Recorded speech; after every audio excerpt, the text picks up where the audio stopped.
ओम नमः सिद्धेभ्यो। मंगलमय मंगल करण वीतराग विज्ञान नमो ताहि जाते भये आदि महान करि मंगल करि हो महाग्रंथ करण को काज जाते मिले समाज सब पावे निज पद राज। मोक्षमा प्रकाशक ग्रंथ राज पर हमारी चर्चा चल रही है और इसमें 8वें अधिकार में अपन समझ रहे हैं। कल तक अपन ने देखा चरणानुयोग का व्याख्यान का विधान और अब अपन समझेंगे द्रव्यानुयोग के व्याख्यान का विधान। माने जिनागम में जो द्रव्यानुयोग के ग्रंथ हैं जिनमें आत्मा के स्वरूप की मुख्यता से चर्चा होती है, जिनमें 7 तत्वों के स्वरूप का वर्णन होता है, आत्मा परमात्मा का वर्णन होता है, स्वपर भेद विज्ञान की चर्चा होती है, ऐसे जो ग्रंथ हैं उन ग्रंथों के व्याख्यान की पद्धति क्या है, किस तरह से उन ग्रंथों में व्याख्यान किया जाता है, किस तरह से आचार्य देव उसमें समझाने की कोशिश करते हैं और क्यों करते हैं, वो सारी बात इसके अंदर अपन देखेंगे। प्रथमानुयोग, कर्णानुयोग और चरणानुयोग के व्याख्यान की पद्धति देख चुके हैं और अब द्रव्यानुयोग के व्याख्यान की पद्धति माने व्याख्यान का विधान अब यहाँ देखेंगे। पेज नंबर 284 पर और हस्तलिखित में 362।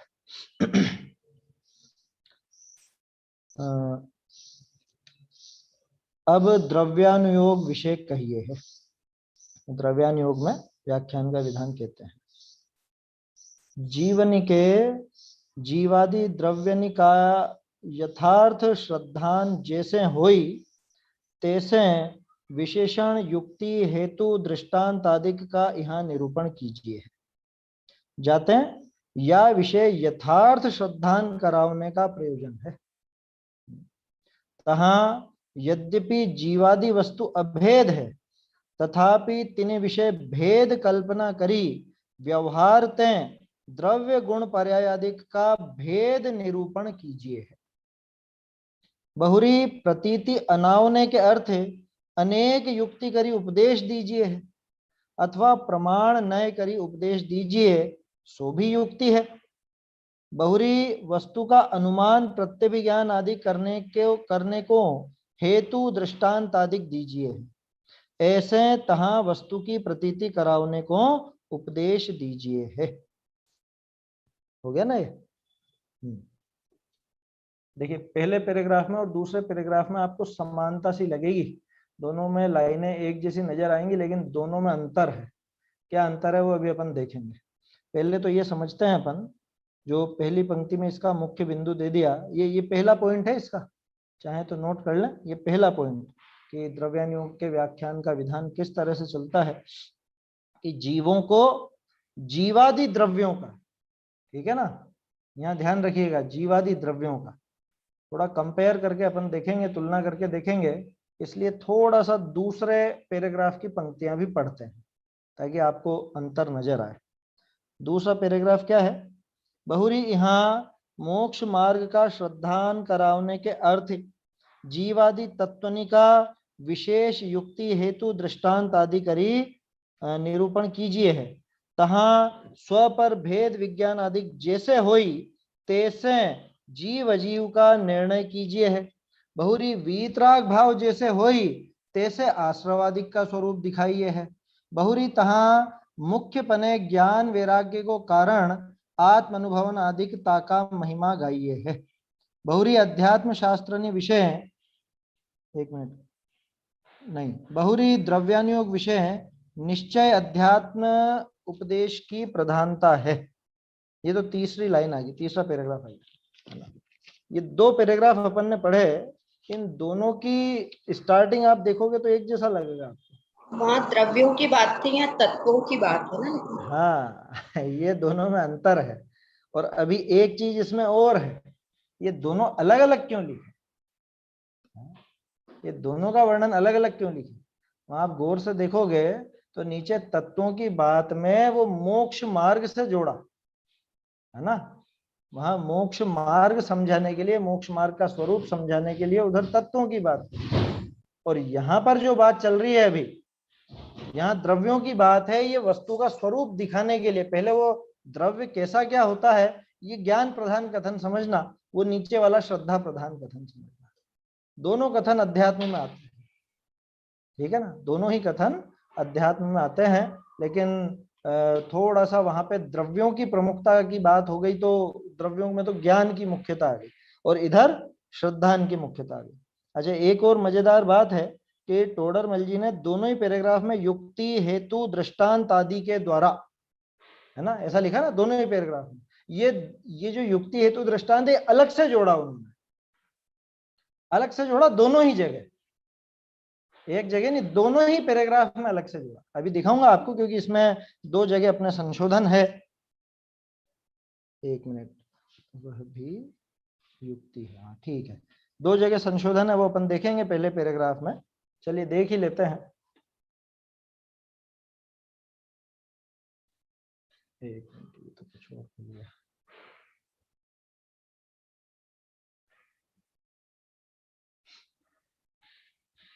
वो फोटो से आपको समझ में आएगा कि यहाँ टोडरमल जी क्यों इनको अलग अलग दिखाना चाह रहे हैं। एक तो वो जो भेदों का निरूपण किया है ना, 1 2 3 चौथी पंक्ति, पैराग्राफ की चौथी पंक्ति में पर्यायादिक के भेदों का निरूपण करते हैं। वो भेदों का निरूपण नहीं है, यहाँ गौर से देखिए आप, पर्यायादिक का भेद निरूपण कीजिए। टोडरमल जी ने का भेद का निरूपण, ये का काट दिया अलग से, सीधा लिखा भेद निरूपण। तो भेद निरूपण क्या होता है और भेदों के निरूपण में क्या अंतर पड़ गया, कि वास्तव में वो भेदों का निरूपण तो भेदों का कथन हो गया, लेकिन भेद निरूपण निरूपण करने की एक पद्धति है कि भेद कर करके उसमें टुकड़े कर करके एक के अंदर एक, फिर एक के अंदर एक, इस तरह से उसको बोलते हैं भेद निरूपण। तो वो द्रव्य गुण पर्याय आदि का भेद निरूपण करते हैं, ना कि उनके भेदों का निरूपण करते हैं। समझ में आ रही है बात, ये थोड़ी सी बारीकी है इसके अंदर, तो वो भेद निरूपण कहलाता है। दूसरा, ये मेरे ख्याल से सोनगढ़ वाली पुस्तकों में ये सुधार होगा, हाँ वहां पे युक्त है लिखा है, युक्त नहीं है वो युक्ति है, ये युक्ति है, ये इसी के नीचे वाली लाइन में, प्रमाण नए करी उपदेश दीजिए सो भी युक्ति है ना, ये युक्त है नहीं था, ये युक्ति है था। ठीक है, इस पैराग्राफ में तो ये दो ही सुधार हैं, आगे तो फिर और बाद में आएंगे तब वो देखेंगे अपन। तो यहाँ ये थोड़ा सा अपने को समझना चाहिए कि ये भेद निरूपण की बात है। चलिए देखते हैं अब दोनों पैराग्राफ में अंतर तो नजर आ गया अपने को। अब बात करते हैं, क्या कह रहे हैं कि वास्तव में जीवों के, लिखा ना द्रव्यानुयोग में, जीवों को जीवादि द्रव्यों का यथार्थ श्रद्धान जैसे, पहला पॉइंट क्या है कि जीवादि पदार्थों का यथार्थ श्रद्धान आचार्य देव कराना चाहते हैं, तो यथार्थ श्रद्धान जैसे भी हो सके, कैसे भी करके वो जीवों का यथार्थ श्रद्धान उनको कराना है, जैसे हुई तैसे विशेष युक्ति, हेतु, दृष्टांत आदि का यहाँ निरूपण करते हैं। न्याय के विषय जो भी हैं, प्रमाण हो, नय हो, युक्ति हो, तर्क हो, अनुमान हो, है दृष्टांत आदि हो, वो ये सारे के सारे प्रकरण इस द्रव्यानुयोग के विषय हैं। ये द्रव्यानुयोग में उनका प्रयोग किया जाता है। क्यों किया जाता है, क्योंकि आचार्य देव को श्रद्धा करानी है, उसकी कैसे भी करके श्रद्धा करानी, तो वो तरह तरह की युक्तियां देंगे, तरह तरह के नयों का प्रयोग करेंगे, तरह तरह की अपेक्षाएं लगाएंगे, दृष्टांत देंगे। ये सब अपने को इसमें अध्यात्म में देखने को मिलता। कर्णानुयोग में कोई दृष्टांत नहीं होता, गजब की बात है। कर्णानुयोग में कभी दृष्टांत देखा आपने? कर्णानुयोग में नहीं मिलेगा दृष्टांत, उसमें तो सीधा मिलेगा ये है, ऐसा है, ऐसा है, ऐसा है, बस छुट्टी। उसमें कोई दृष्टांत की बात ही नहीं है ना। चरणानुयोग में ऐसा करो, ऐसा करो, ऐसा करो, ऐसा करो, ऐसा मिल जाएगा। द्रव्यानुयोग में दृष्टांत दिया जाता है क्योंकि इसको श्रद्धान कराना। लिखा ना यहाँ पर, जाते हैं या विषय यथार्थ श्रद्धान कराने का प्रयोजन है ना, ये मुख्य बात है द्रव्यानुयोग की। द्रव्यानुयोग में आचार्य देव को इस जीव को यथार्थ श्रद्धान कराना है। किनका? किन द्रव्यों का? ये द्रव्य गुण पर्याय आदि का यथार्थ श्रद्धान कराना है। जो भी वर्णन करेंगे, 7 तत्व आदि की बात हो तो उनका भी यथार्थ श्रद्धान कराना। तो यथार्थ श्रद्धान कराने के लिए वो तरह तरह के युक्ति, हेतु, दृष्टांत आदि का प्रयोग करते हैं। इससे आप बाकी अनुयोगों में भी अंतर कर सकते हैं। जैसे कर्णानुयोग में यथार्थ श्रद्धान कराने का प्रयोजन नहीं था। कर्णानुयोग में तो उनका ज्ञान कराने का प्रयोजन था कि 3 लोग किस तरह का, या जीव और कर्म की व्यवस्था किस तरह की है, वहां ज्ञान कराने की मुख्यता है।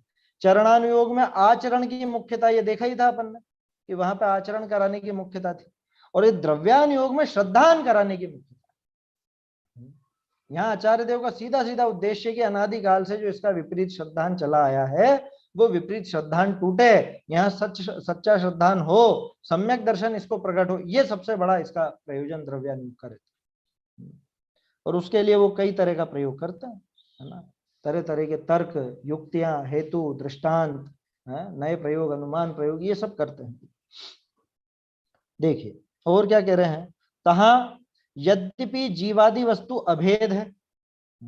जीव द्रव्य कैसा है, द्रव्य गुण पर्यायात्मक ऐसा अपन बोलते हैं, तो वो गुण अलग है, पर्याय अलग है, द्रव्य अलग है, ऐसा है क्या कि तीन चीजें अलग अलग से भरी गई उसमें, ऐसा है? कि रंच मात्र भी ऐसा नहीं। अच्छा, द्रव्य क्षेत्र काल भाव की बात करते हैं तो क्या वो द्रव्य अलग है, क्षेत्र अलग है, काल अलग है, भाव अलग है, ऐसा है? ये सब अभेद है, पूरी तरह से अभेद है ना।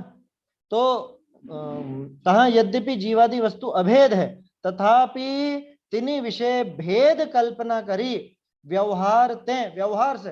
अरे हम तो सोचते थे द्रव्यानुयोग में निश्चय का ही प्रयोग होगा, है कर्णानुयोग और चरणानुयोग में होता होगा व्यवहार का प्रयोग, कि ऐसा नहीं है।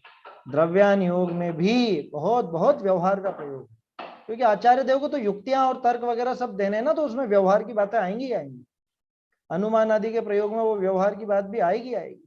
ऐसा कुछ नहीं है कि निश्चय नहीं की ही बात हो द्रव्यानुयोग में, आत्मा की बात है तो सिर्फ निश्चय की होगी, नहीं, बिल्कुल नहीं। ये पहले भी अपन देख चुके हैं, आपको ध्यान हो तो 7वें अधिकार के समय, वहां मैंने आपसे कहा था ये जो बाल बोध पाठमाला के भाग हैं जैसे, है ना, जीव का वर्णन भाग 1 में जीव अजीव के रूप में भी है, और जीव का वर्णन वो गतियों वाले पाठ में भी है, जीव का वर्णन कषाय वाले पाठ में भी है, इंद्रिय वाले पाठ में भी है, ठीक है ना। तो यहाँ जो पहले पाठ में, पहले भाग में जीव अजीव वाला पाठ है, वहां पे तो अभेद में भेद किया, ऐसे व्यवहार का प्रयोग किया। उधर कषाय और इंद्रियों वाले पाठ में भेद में अभेद किया, कषाय का छोड़ दो, इंद्रिय और गति वाला ले लो, तो वहां तो पूरी तरह से भिन्नता थी, है ना, ये ऐसा शरीर, ऐसा शरीर, ऐसा शरीर, ऐसी गति है, तो उनमें भिन्नता थी, वहां भेद पड़ा हुआ था, उस भेद में अभेद की कल्पना करी, वो भी द्रव्यानुयोग का विषय। और वो जीव अजीव वाला पाठ, उसमें अभेद जो एक जीव द्रव्य है उसमें भेद करके समझाया कि जीव कौन होता है, कि जिसमें ज्ञान दर्शन आदि होते हैं, जो जानता देखता है, जो सुख दुख का अनुभव करता है, वो जीव है, ऐसे टुकड़े करके बताया। तो ये कह रहे हैं ना कि यद्यपि जीवादि वस्तु अभेद है, न द्रव्येण खंडयामी, है आ रहा है ध्यान, समय सार कलश 270-72 कौन सा है बाद वाला, तो 242 है शायद, भूल गए, संख्या ध्यान नहीं रहती, वहां पे है वो सीधे सीधे, वो कलश रूप में नहीं है, गद्य रूप में है। न द्रव्येण खंडयामी, न क्षेत्रेण खंडयामी, न कालेन खंडयामी, न भावेन खंडयामी। ऐसा अखंड शुद्ध चिन्मात्र मूर्ति मैं हूं, ऐसा अखंड अभेद। तो तहां यद्यपि जीवादि वस्तु अभेद है, जीवादि वस्तु क्यों कहा कि अन्य द्रव्य की भी बात करते हैं ना, पुद्गल की भी बात करते हैं, दूसरों की भी बात करते हैं, तो वस्तुएं यद्यपि अभेद हैं, उनमें न तो द्रव्य गुण पर्याय के भेद हैं, उनमें न द्रव्य क्षेत्र काल भाव के भेद हैं, उनमें न उत्पाद व्यय ध्रुव किसी भी तरह के कोई भेद नहीं, न गुण भेद है न पर्याय भेद, किसी भी तरह के भेद नहीं, अभेद है। तथापि तिन विषय भेद कल्पना करी, भेद कल्पना करके, है ना, ऐसा भेद कल्पित करके समझाया, भेद कल्पना करी व्यवहारते द्रव्य गुण पर्याय आदि का भेद निरूपण कीजिए, ये कहलाता है भेद निरूपण।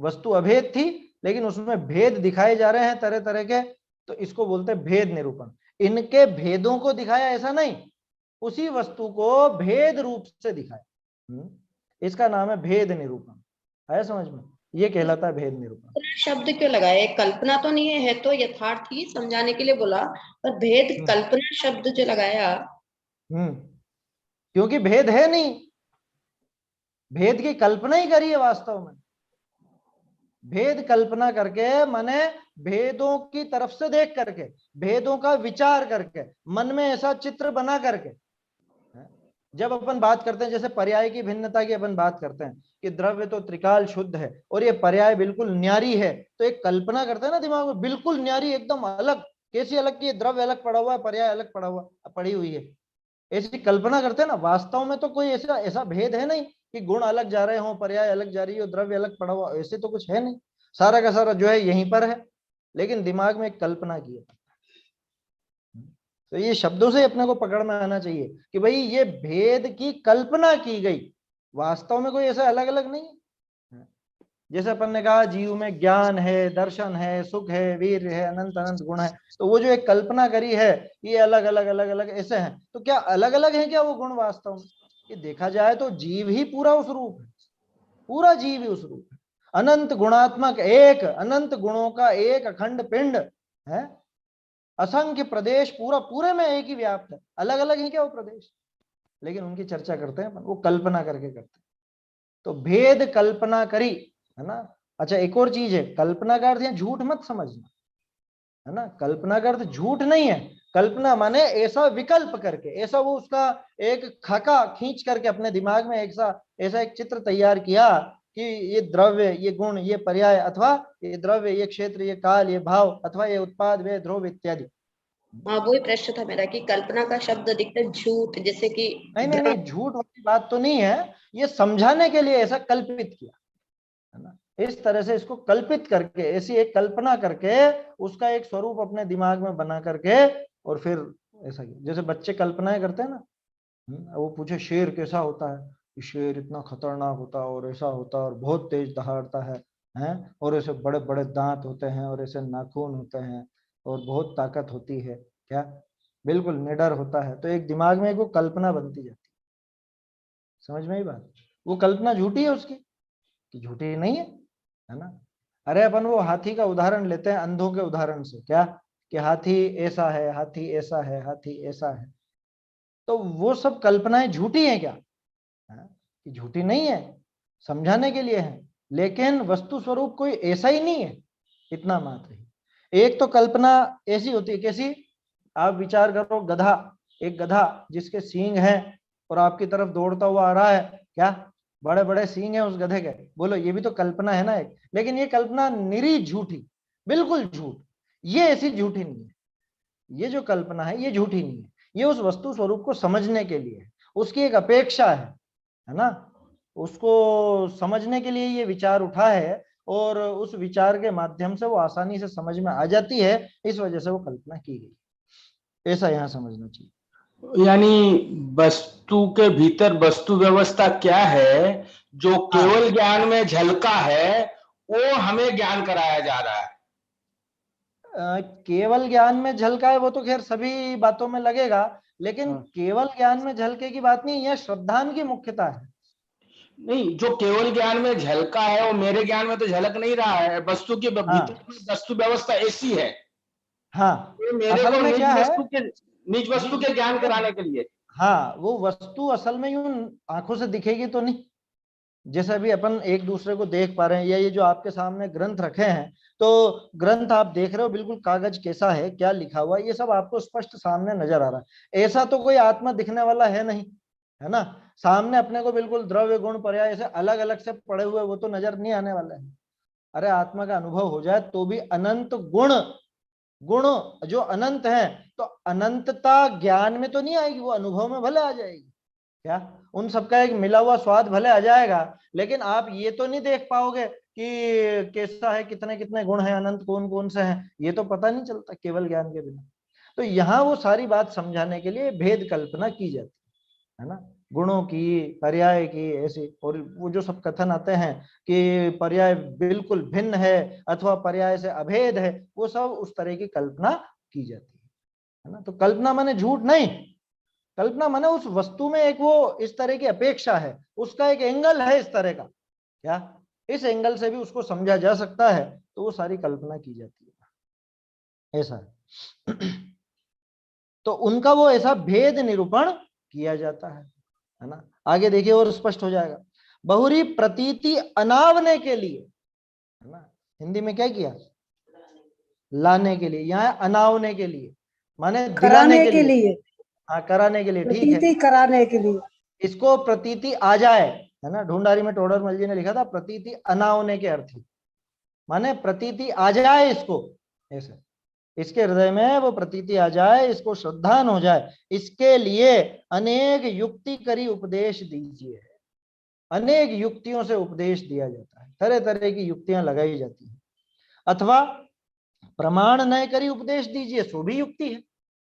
प्रमाण नय इत्यादि उनके द्वारा भी, अब इत्यादि में कौन आएगा, याद कीजिए पहले अध्याय का तत्वार सूत्र के पहले अध्याय का 5वां 6ठा 7वां 8वां कौन सा सूत्र है, 5वां 6ठा 7वां शायद, प्रमाण नय अधिगम, है ना। उसके बाद फिर वो 4 निक्षेप की चर्चा आई है, और उसके बाद वो सत संख्या क्षेत्र स्पर्शन काल अंतर्भाव अल्प बहुत है, वो सारी बातें है ना वहां।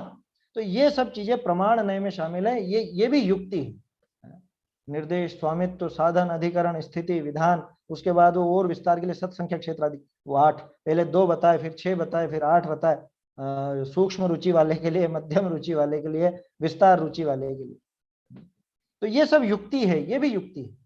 तरह तरह के निक्षेपों का प्रयोग, तरह तरह के नयों का प्रयोग है, और वो 2 प्रकार के प्रमाण, प्रत्यक्ष परोक्ष, फिर प्रत्यक्ष के भी 5 भेद, परोक्ष के भी 5 भेद। ये सारी बातें आचार्य देव किस लिए प्रयोग में लाते हैं कि प्रतीति अनावने के लिए, इसको प्रतीति दिलाना चाहते हैं इस जीव को, वो 7 तत्वों की, अभी तो 7 तत्वों की बात नहीं है, अभी तो द्रव्य कैसा है उस पदार्थ की प्रतीति यहाँ पर दिलाना चाहते हैं, इसलिए आचार्य देव ऐसा प्रयोग करते हैं, भेदों से भी निरूपण करते। बताओ, जबकि वस्तु अभेद है, वस्तु पूरी तरह से अभेद है, उसमें कोई ऐसा भेद नहीं है, द्रव्य गुण पर्याय या द्रव्य क्षेत्र काल भाव या और किसी प्रकार के, वो कोई भेद नहीं है उसमें, लेकिन फिर भी ऐसे भेद करके तरह तरह की युक्तियों द्वारा समझाते हैं।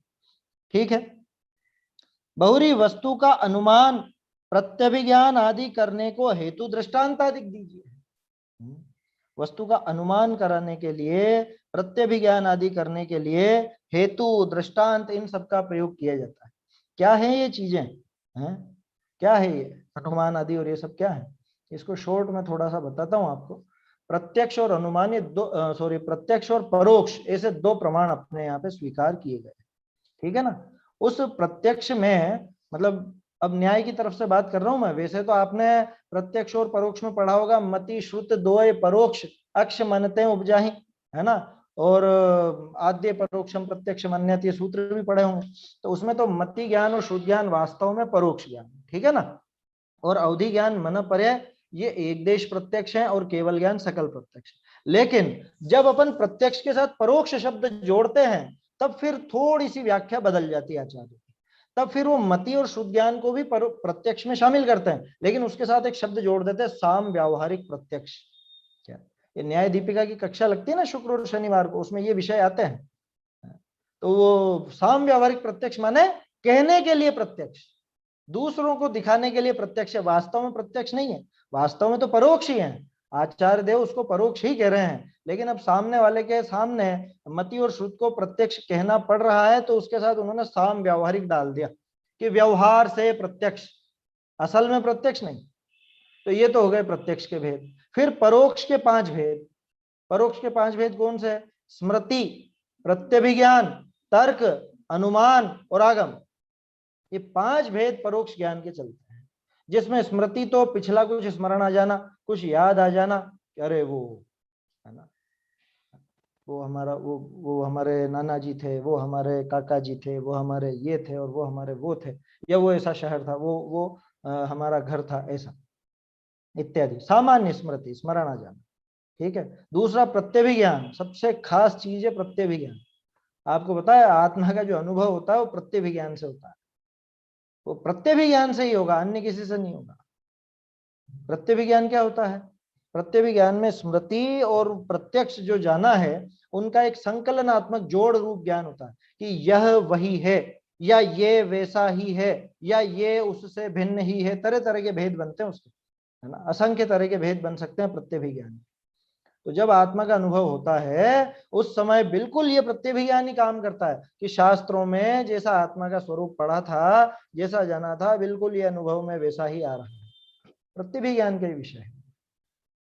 ठीक है।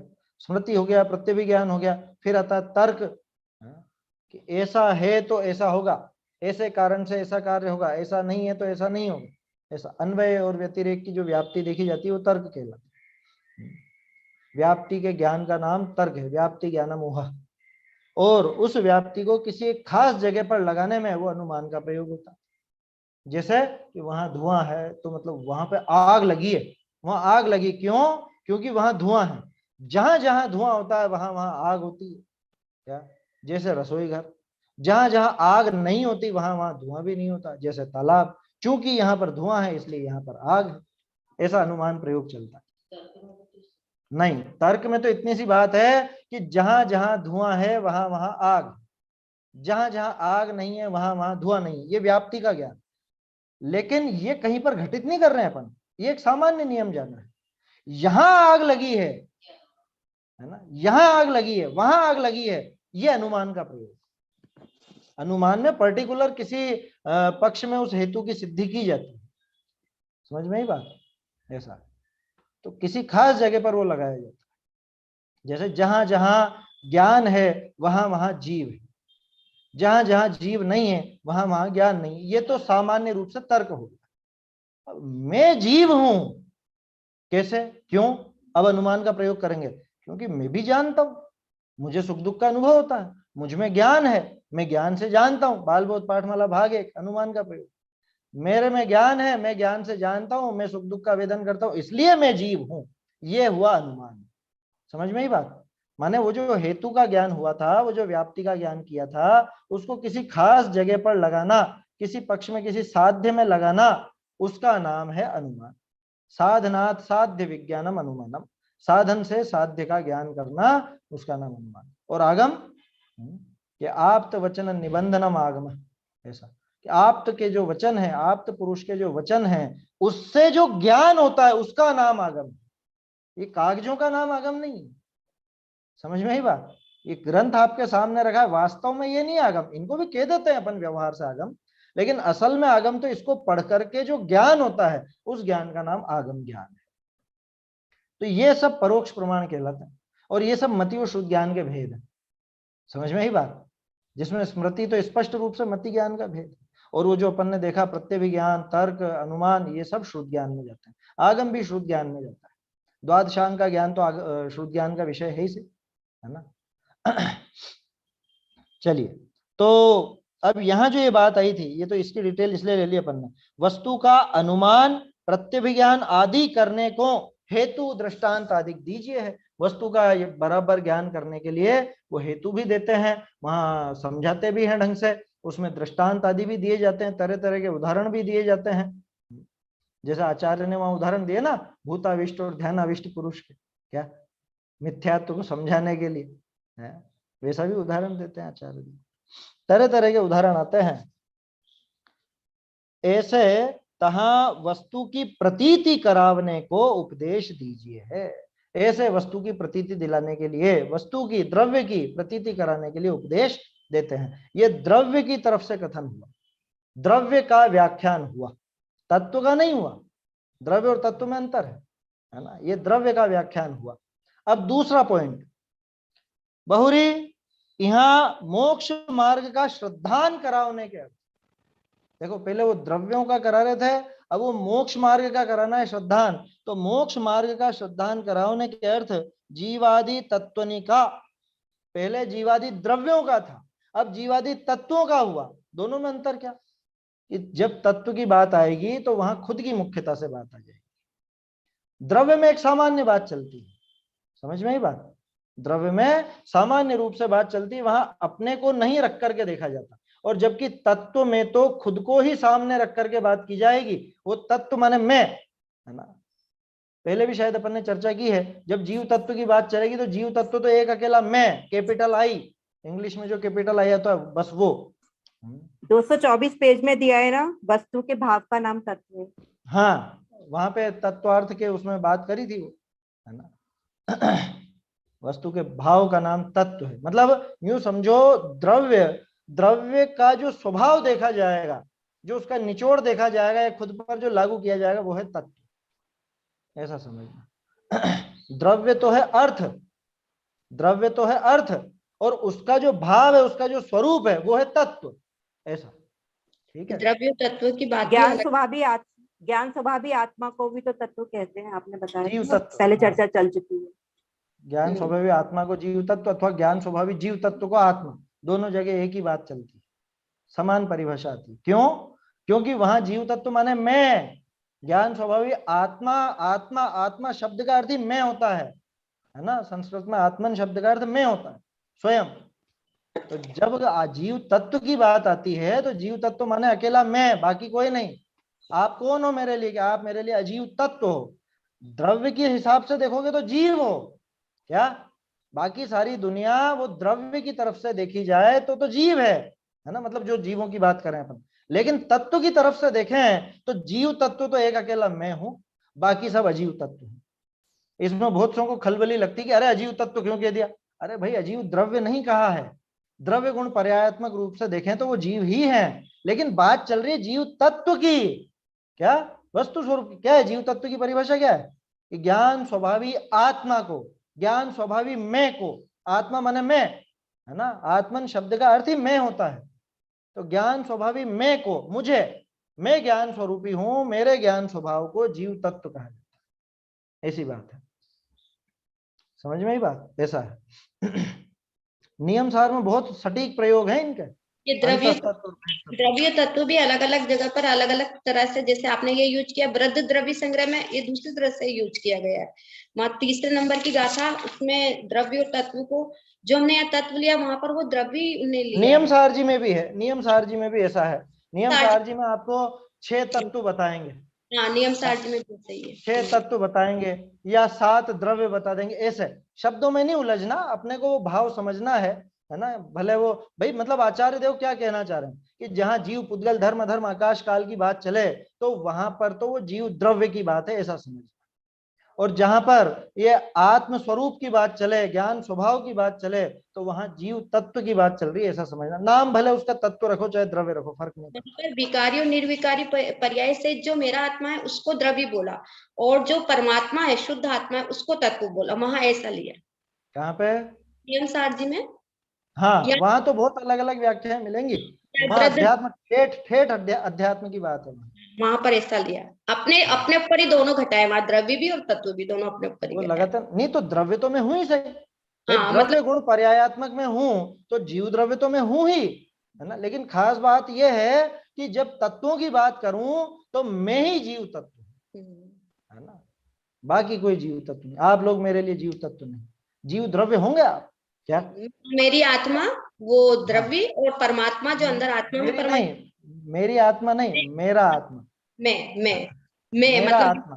हाँ, मैं विकारी निर्विकारी पर्याय सहित जो देख रहा हूँ वो जीव द्रव्य लिया है, और तत्व यानी अपना परमात्मा शुद्ध आत्मा जो हाँ, है ऐसे लिया। बहुत हाँ। सुंदर तीसरी नंबर की गाथा है वृद्ध द्रव्य संग्रह की, उसमें बहुत द्रव्य अच्छा संग्रह के अलावा वहाँ नियम सार जी में भी बिल्कुल वैसा ही वर्णन होता है। मैं तो नियम सार जी से बता रही, पर वहां रेफरेंस आया था उसका हाँ तो। हाँ हाँ, उसमें आता है। मैंने ऐसा लिया है, जिसमें मेरा ज्ञान दर्शन पाया जाए वो जीव तत्व में, बिल्कुल और सही है। जिसमें मेरा ज्ञान दर्शन नहीं पाया जाए ये भिन्न जीव तत्व है, जो जिसको हाँ अजीव तत्व कहा जाता है, मेरे से हाँ, भिन्न है। मेरे से भिन्न इसमें है ना, तो अपना आप अजीब हो गया। अजीव तत्व में चले गए। हाँ, बिल्कुल सही है आपकी बात। जिसमें मेरा ज्ञान दर्शन पाया जाए, मेरा स्वभाव जहां हो, वो जीव तत्व है। और जिसमें मेरा स्वभाव नहीं है, वो जीव तत्व क्यों होगा? क्योंकि 7 तत्वों की बात अपनी मुख्यता से चलती है। आया समझ में? उसमें दुनिया भर की बातें नहीं होती। दुनिया भर की बातें तो द्रव्य वाली व्याख्या में जाएगी, तत्व की व्याख्या में नहीं, ऐसा समझना चाहिए। एक और ऐसा सुना था, ये अपने हाँ भाव में ही 7 तत्व घटते हैं, स्वयं के हाँ, भाव में 7 तत्व घटाना है। ये स्वयं के भाव ही तो हैं। हाँ। आश्रव, बंध, संवरण, निर्जरा, मोक्ष, ये क्या है? ये खुद के ऊपर ही तो घटित होंगे, अपनी तो अभी आगे आ रही है बात, है ना, इसके अंदर भी आ जाएगी। ये जो आश्रवादी हैं, ये क्या है? ये मेरे भाव ही तो हैं। मेरे जो विकारी परिणाम है वो आश्रव है, वो बंध है। जो निर्विकारी परिणाम है वो संवर है, निर्जरा है, उनके माध्यम से वो मोक्ष तत्व, वो मेरा भाव है। और क्या है? अजीव तत्व भी मेरे भाव के भीतर है, ऐसा मैंने हाँ, बताया मेरे को। आता है, आता है, आता है, वो भी आता है ना। वो सारी व्याख्या आती है अध्यात्म में। नियम सारजी में तो बहुत अलग ही ढंग से मिलेगा, क्या है ना। अध्यात्म के ग्रंथों में बहुत से आपको अलग अलग तरह की व्याख्याएं मिलेंगी, समय सारजी में, प्रवचन सारजी में, नियम सारजी में, ये सब अध्यात्म के ग्रंथ है, लेकिन सब जगह अलग अलग तरह का कथन है, क्योंकि कहीं श्रद्धा की प्रधानता है, कहीं ज्ञान की प्रधानता है ना, ऐसा है। वहां स्वपर अपेक्ष पर्याय, निरपेक्ष पर्याय के वो भिन्न भिन्न कर दिया नियम सारजी में। ऐसा पर्यायों को लेके उनको भिन्न भिन्न कर दिया कि ये स्वपर अपेक्ष पर्याय बाहर है मेरे से, है मेरी बाहर है, तो वो उसको जीव द्रव्य में शामिल कर लिया। वो वहां पे असल में क्या है, वो अंत, जैसे अंतस तत्व की जहां बात चलती है ना, अपने शुद्ध स्वरूप की बात चलती है, तो उन पर्यायों को भी बिल्कुल बाहर निकाल दिया जाता है। ऐसा निकाल दिया जाता है माने, अब देखो ये जो आई थी ना भेद कल्पना, ये कल्पना, ये ऐसी कल्पना बाहर निकाल दिया माने कोई निकल नहीं गई, ये अपनी एक कल्पना की गई है, समझने के लिए वो विचार इस तरह का किया गया। क्लियर है। ऊपर शब्द आया था कल्पना का, ये कल्पना का अर्थ यहाँ बैठता है, कल्पना, ये सही, बिल्कुल एकदम। हाँ, यानी विकल्प में नहीं है तो विकल्प में रह गया, तत्व चर्चा करते हैं, विकल्प में रह तो निर्विकल्प तो होगा नहीं, इसलिए उस विकल्प को हटाने के लिए, हाँ, उसको बिल्कुल भिन्न होता है कि ये भी मैं नहीं हूँ। ये जो वो आत्मा का विचार चलता है, शुद्ध स्वरूप का जो विचार चलता है, तत्व विचार जिसे हम कहते हैं, और जो बहुत ऊंचा माना जाता है, कि वो पर्याय भी मैं नहीं, वो भी मुझसे बाहर, वो भी मेरे शुद्ध स्वभाव से एकदम बाहर, बिल्कुल भिन्न, ऐसा वहां पर समझा जाता है ना। वो असल में वहां पे आचार्य देव अपने समझ लीजिए स्वरूप को दिखाना चाह रहे हैं, बिल्कुल एकदम प्रकट करना चाह रहे हैं, ऐसा। देखिए बहुरी यहाँ मोक्ष मार्ग का श्रद्धान कराने के अर्थ, मोक्ष मार्ग का श्रद्धान कराने के लिए जीवादि तत्वनिका विशेष युक्ति हेतु दृष्टांत आदि करी निरूपण कीजिए, कि इनका भी इसी तरह से करते हैं, जैसे ऊपर आया था ना द्रव्य के लिए भी युक्ति हेतु दृष्टांत आदि का, उसी तरह से यहाँ पर ये जीवादि तत्वों का श्रद्धान कराने के लिए ऐसा ऐसा निरूपण करते हैं, युक्ति के द्वारा, हेतु के द्वारा, दृष्टांत के द्वारा। कहा स्वपर भेद विज्ञान आदि जैसे हुई, देखो ये भी आ गया, मोक्ष मार्ग भी आ गया, और आपा पर का श्रद्धान भी आ गया, मुख्य मुख्य बिंदु कलेक्ट करते जा रहे हैं बिल्कुल। स्वपर भेद विज्ञान आदि जैसे हुई, जैसे भी अपने और पराये में भिन्नता समझ सके, तैसे जीव अजीव का निर्णय कीजिए है। मतलब भेद विज्ञान की मुख्यता से तो जीव और अजीव तत्व, दो तत्वों की बात हो गई, दो तत्वों की किसमें मुख्यता, भेद विज्ञान में, तो जीव और अजीव 7 तत्वों में से 2, ये तो भेद विज्ञान के लिए। बहुरी वीतराग भाव जैसे होई तैसे आश्रवादिक का स्वरूप दिखाइए। बोलो, तीनों चीजें आ गई। आपको ध्यान हो तो 7वें अधिकार के समय अपन ने बात की थी कि इन 5 बातों की परीक्षा जरूर कर लेना, तो उसके अंदर ये बात आई थी, है ना। एक तो रत्नत्रय का, तो रत्नत्रय का ज्ञान कराने के लिए तो ये 7 तत्वों का वर्णन चल रहा है। इसमें अब वो भेद विज्ञान का, कि भेद विज्ञान के लिए जीव और अजीव 2 तत्व खड़े हो गए। फिर वीतरागता का, तो वो वीतराग भाव जैसे हो उसके लिए आश्रवादी का स्वरूप दिखाया जाता है। आश्रवादी में 5 आ जाएंगे, आश्रव, बंध, संवर, निर्जरा, मोक्ष। ये आश्रव और बंध ये राग द्वेष रूप है, आया समझ में। और संवर, निर्जरा ये वीतरागता की शुरुआत है, वीतरागता की वृद्धि है, और मोक्ष वो पूर्ण वीतरागता रूप है, ऐसा। तो वो भावों को समझने के लिए आश्रव, बंध, संवर, निर्जरा, मोक्ष का भी वर्णन किया जाता है। तो आगे 7 तत्व, बोलो 7 तत्वों में रत्नत्रय शामिल हो गया, 7 तत्वों में भेद विज्ञान शामिल हो गया, 7 तत्वों में वीतरागता शामिल हो गया, इतने उपयोगी हो जाता है।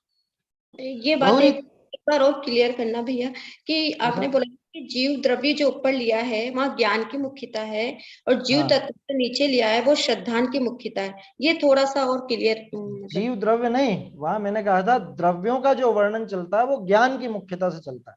जहाँ द्रव्य गुण पर्याय आदि जो बताया जाता है वो ज्ञान की मुख्यता से, और तत्वों की जहाँ बात चलती है वो श्रद्धान की मुख्यता से चलती है। क्योंकि जब अपन यहाँ पे जीव, अजीव, आश्रव, बंध आदि देखेंगे, तो आश्रव, बंध ये विकारी पर्याय हो गई, संवर्ण, निर्जरा, मोक्ष निर्विकारी पर्याय हो गई। अब जब वो पर्याय हटा दी, शुद्ध और अशुद्ध सब हटा दी, और इधर से अजीव तत्व भी हटा दिया, तो क्या बचा, कि अब शुद्ध स्वरूप बचा, जिसका की श्रद्धान कराना, जो कि दृष्टि का विषय है ना।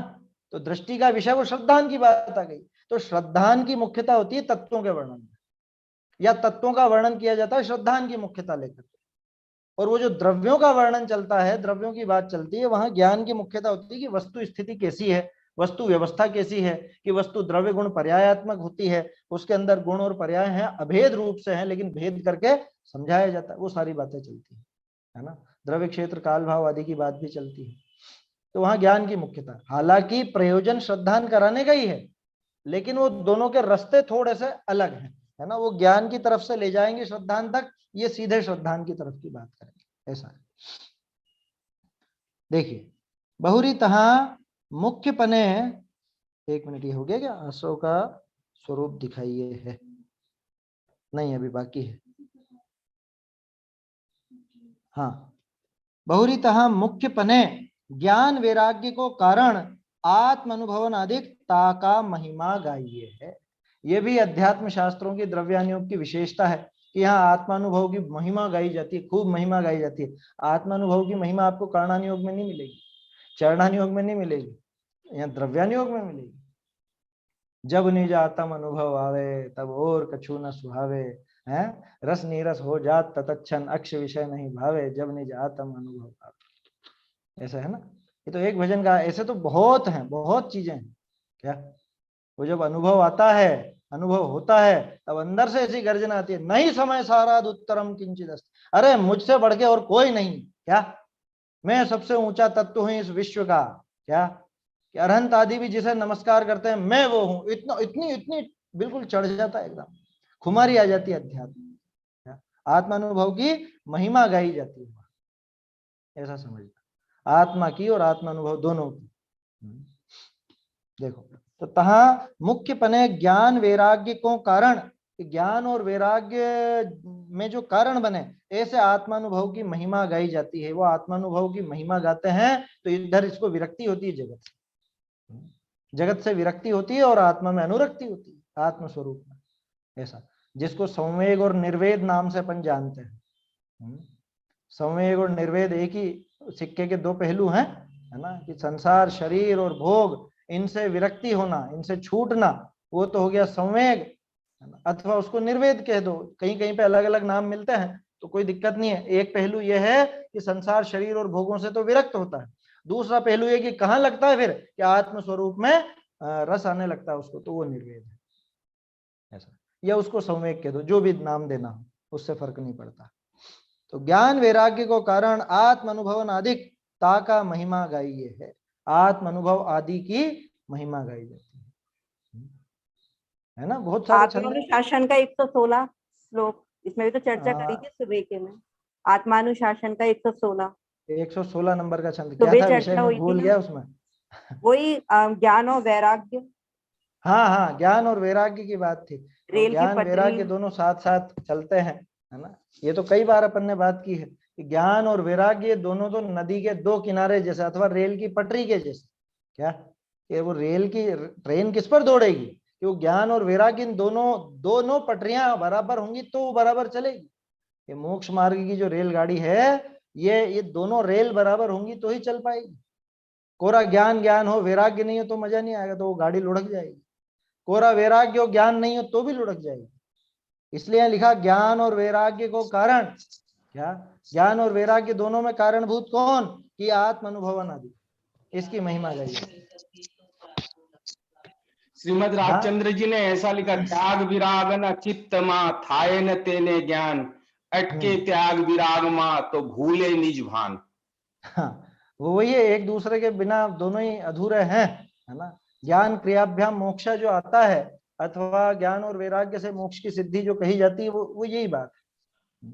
अकेला ज्ञान भी वो नहीं साधेगा मोक्ष को, अकेला वैराग्य भी नहीं साधेगा, और ये ज्ञान और वैराग्य दोनों होंगे, उसके लिए आत्म अनुभव आदि की महिमा गाई जाती है। जगत से इसको विरक्ति दिलाई जाती है, आत्मा की तरफ इसकी बुद्धि लगाई जाती है। ऐसा तो आचार्य देव का यही यहाँ पर द्रव्यानुयोग लिखने का प्रयोजन ही यही है कि इस जीव के ज्ञान और वैराग्य दोनों में प्रवृत्ति, ऐसा है।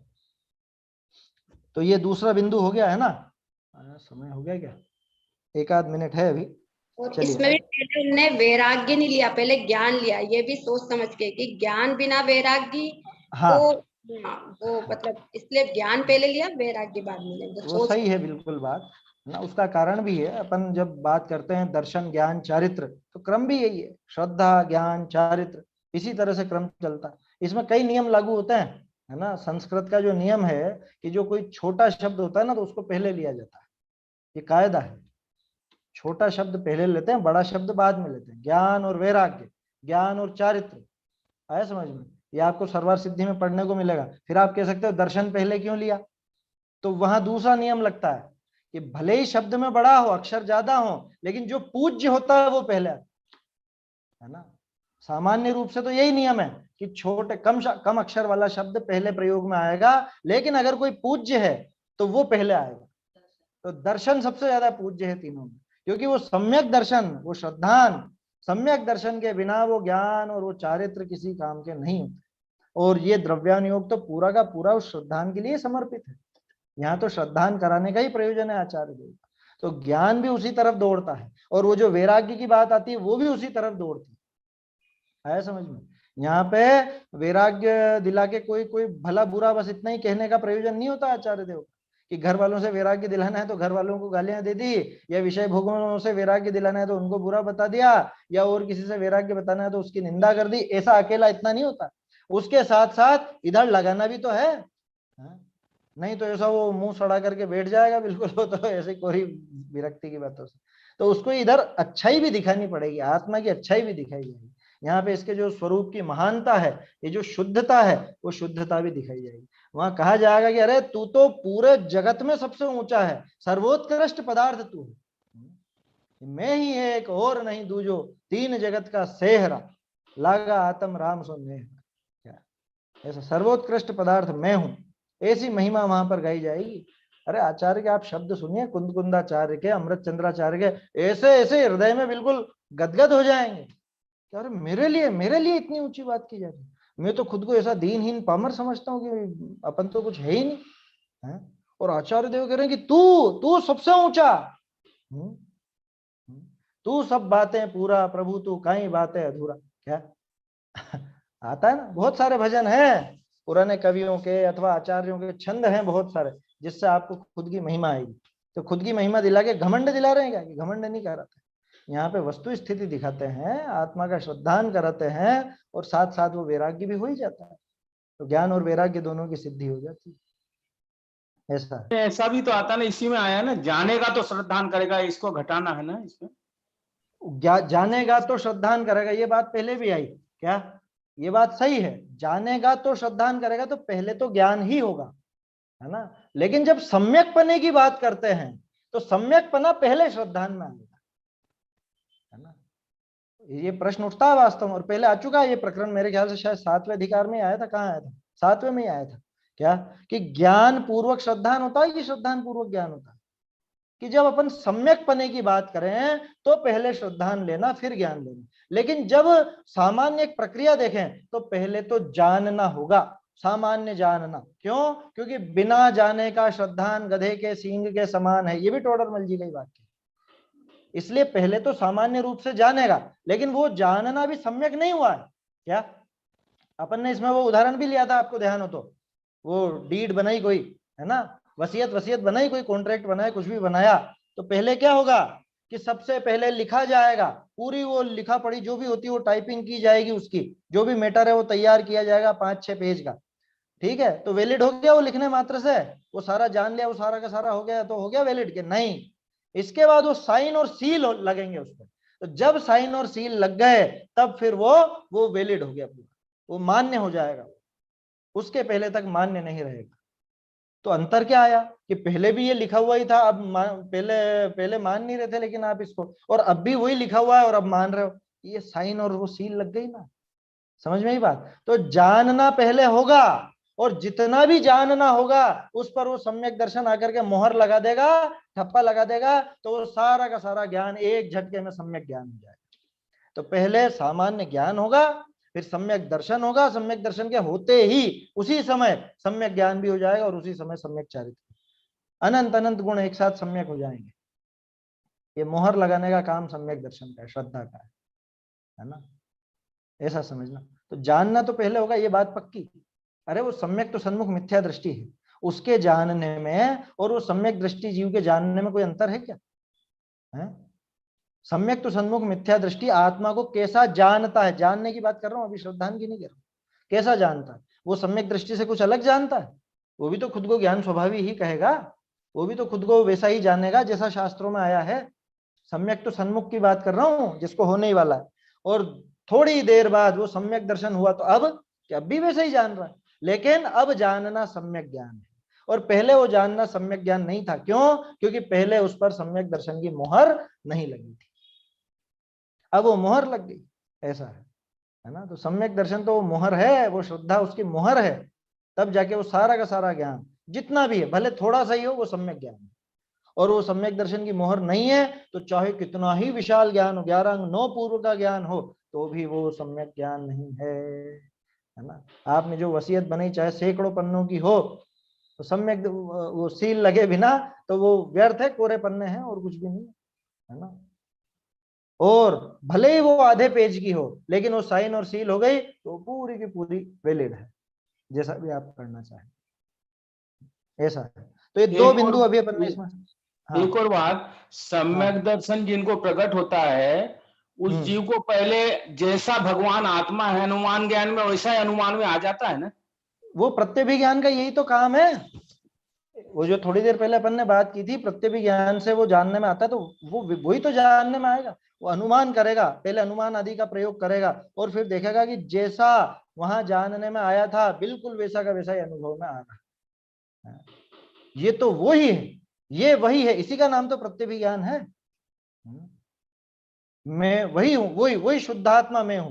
क्या? कि जो अभी वो जानने में आया था जिसका ज्ञान नहीं था। ये प्रत्यभिज्ञान का प्रयोग चलता है। अनुमान आदि के माध्यम से वो जानता है, वो श्रद्धान भी सम्यक होता है और वो जानने में आता है वहां। ऐसा है। चलिए, है ना, समय भी हो गया है। ये दो बिंदु अपन ने इसमें देखे, तो दोनों बिल्कुल एक एक पैराग्राफ के हैं। पहला पैराग्राफ इसका पहला पॉइंट है, दूसरा पैराग्राफ दूसरा पॉइंट है। अब तीसरा पैराग्राफ तीसरा पॉइंट आएगा, है ना, वो थोड़ा सा लंबा चलेगा, उसको कल देखेंगे।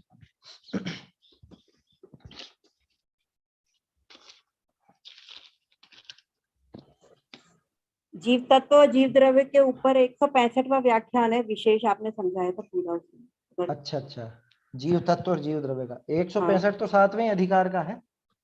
हाँ, 165 नंबर का है ना, जिसे देखना हो तो वो देख सकते।